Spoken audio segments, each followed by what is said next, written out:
the ultimate boundary that separates humans from God's death. Immortal beings, gods. Mortal beings, humans. A being that stands on the boundary. A demigod, a hero. A hero who possesses divine abilities and desires, but cannot escape death because he is human. The temptation of the forbidden. Orpheus and Eurydice. Orpheus, son of the muse who governs music and poetry.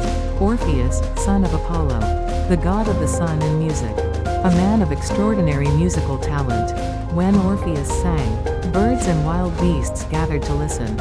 Even trees uprooted themselves, and rushed to hear his song, turning the wilderness into a forest. The greatest bard of Greece. Orpheus' beloved, Eurydice, bitten by a snake at their wedding. A bride who met death after being poisoned by a viper. Devastated, Orpheus resolved to find his wife. He descended into the underworld, the land of the dead. A mortal entering the world of the dead. A perilous journey through the underworld, overcoming countless trials with his sorrowful songs. He finally stood before Hades and Persephone, the rulers of the underworld. How has a living man come here? I have come to find my wife, Eurydice. Once dead, no one may leave. Hades refused Orpheus' plea, yet Orpheus sang of Hades' own love story. How Hades had fallen for Persephone at first sight, and had taken her away with a grand marriage. Hades, you understand love, don't you? My heart is just like yours. Hades and Persephone were deeply moved.